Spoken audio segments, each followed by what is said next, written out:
आइए चलते हैं प्राचीन मिस्र में, एक ऐसी दुनिया जहां एक ही आदमी का हुक्म चलता था। ये कहानी है उसी बादशाह की जो सिर्फ एक शासक नहीं था, बल्कि वो तो खुद को खुदा समझता था। ये कोई मामूली घमंड की बात नहीं थी। ये फिरौन का अपनी पूरी कौम के सामने ऐलान था। उसका कहना था कि मैं कोई आम राजा नहीं हूं, मैं तो वो देवता हूं जिसकी तुम सबको पूजा करनी चाहिए। तो ये कहानी असल में एक जबरदस्त टकराव की है। एक तरफ एक इंसान की बेपनाह ताकत और दूसरी तरफ आसमान से उतरा हुआ गहरा यकीन। तो चलिए इस दास्तान में आगे बढ़ते हैं और देखते हैं कि जब घमंड और तकदीर आमने सामने आए तो क्या हुआ। इस पूरी कहानी की जड़ में है एक डर। हाँ, फिरौन के दिल में बसा हुआ एक गहरा डर। आखिर क्या थी इस बेचैनी की वजह? उस वक्त मिस्र में ना दो अलग अलग दुनियाएं बसती थीं। एक तरफ तो थे शासक, जिनके आलीशान महल सिर्फ पत्थर और सोने से नहीं बल्कि उनके घमंड से बने थे, और दूसरी तरफ बनी इसराइल के लोग थे, जो पीढ़ियों से गुलामी की जंजीरों में जकड़े हुए थे और जिनकी मेहनत पर ही ये पूरी सल्तनत टिकी हुई थी। और फिर एक रात फिरौन ने एक ऐसा ख्वाब देखा जिसने उसकी नींद उड़ा दी। उसने देखा कि एक आग पूरे मिस्र को जलाकर राख कर रही है। जब उसने अपने ज्योतिषियों से इसका मतलब पूछा तो उन्होंने एक ऐसी भविष्यवाणी की जिसने उसे दहला दिया।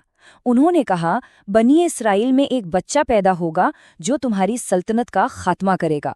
बस यहीं पर फिरौन का सारा घमंड एक गहरे खौफ में तब्दील हो गया, और इस डर में आकर उसने एक बेहद जालिमाना हुक्म सुना दिया। बनी इस्राएल में पैदा होने वाले हर नवजात लड़के को जिंदा ना छोड़ा जाए। लेकिन कहते हैं ना, किस्मत का लिखा कौन टाल सकता है।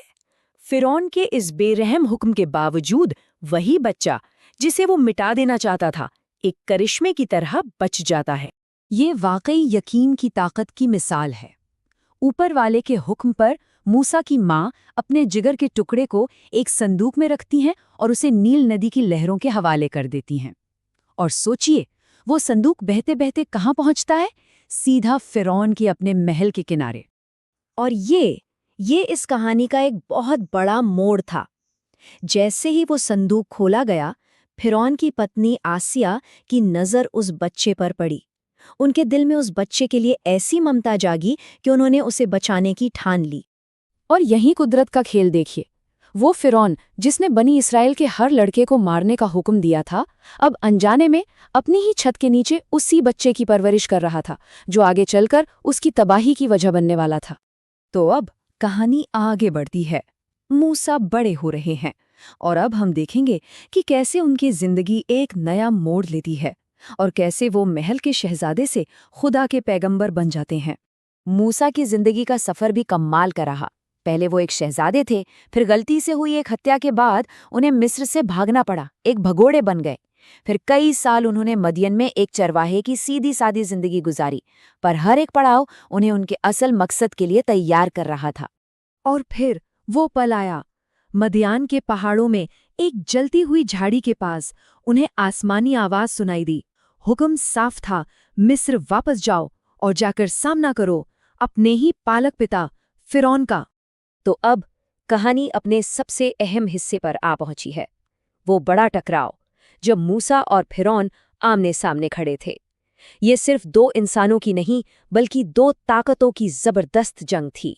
फिरौन ने अपने सबसे बड़े और माहिर जादूगरों को इकट्ठा किया। उन्होंने अपनी रस्सियां फेंकी और वो लोगों की नजरों के धोखे से सांप की तरह रेंगने लगी।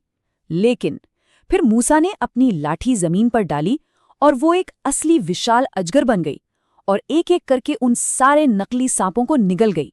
ये देखकर तो खुद वो जादूगर भी हैरान रह गए और समझ गए कि ये जादू नहीं, ये तो कोई आसमानी ताकत है।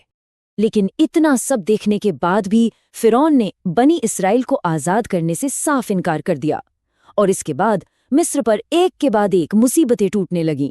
कभी जबरदस्त बाढ़, तो कभी टिड्डियों के झुंड, फिर जूं और मेंढक तो इतने हो गए कि हर जगह बस मेंढक ही मेंढक।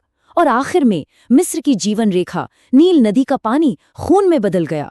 पर ताज्जुब की बात यह है कि हर मुसीबत के बाद फिरौन का दिल नरम होने की बजाय और ज्यादा सख्त होता चला गया।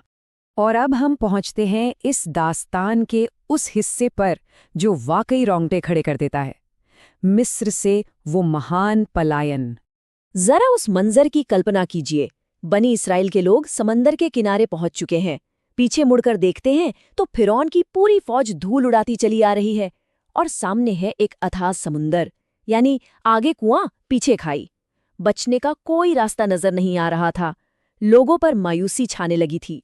लेकिन एक तरफ जहां लोग डर और नाउमीदी से कांप रहे थे, वहीं मूसा का यकीन पहाड़ की तरह मजबूत था। उन्होंने अपनी कौम से कहा, घबराने की कोई जरूरत नहीं, मेरा रब मेरे साथ है, वो यकीनन कोई न कोई रास्ता जरूर दिखाएगा। और फिर वो करिश्मा हुआ जिसकी किसी ने सपने में भी उम्मीद नहीं की थी। ऊपर वाले के हुक्म से जैसे ही मूसा ने अपनी लाठी समंदर के पानी पर मारी, समंदर बीच से फट गया। पानी की दो बड़ी बड़ी दीवारें दोनों तरफ खड़ी हो गईं और उनके बीच में एक बिल्कुल सूखा रास्ता बन गया। और अब आता है इस कहानी का आखिरी और फैसलाकुन मोड़, उस जालिम का अंजाम। कहते हैं घमंड इंसान को सच में अंधा कर देता है। फिरौन ने अपनी आंखों के सामने इतना बड़ा करिश्मा देखा, लेकिन फिर भी उसने कोई सबक नहीं सीखा। अपने गुस्से और तकब्बुर में चूर वो अपनी पूरी सेना के साथ उसी सूखे रास्ते पर उतर पड़ा। उसे लगा कि वो भी इस समंदर को पार कर लेगा। जब पानी की दीवारें वापस मिलीं और वो डूबने लगा तो आखिरी वक्त में फिरौन ने ईमान लाने की कोशिश की, लेकिन तब तक बहुत देर हो चुकी थी। उसकी तौबा तो कबूल नहीं हुई, मगर एक आसमानी फैसला जरूर हुआ कि उसके जिस्म को महफूज रखा जाएगा। उसे कोई इज्जत देने के लिए नहीं, बल्कि इसलिए ताकि आने वाली नस्लें उसे देखकर इबरत हासिल करें, एक चेतावनी के तौर पर। तो ये कहानी हमें एक बहुत बड़े सवाल के साथ छोड़ जाती है। जब इंसान की ताकत और उसका घमंड सारी हदें पार कर जाता है, तो आखिरकार उसका अंजाम क्या होता है? ये एक ऐसा सबक है जो सिर्फ उस दौर के लिए नहीं था, बल्कि हर जमाने के लिए है।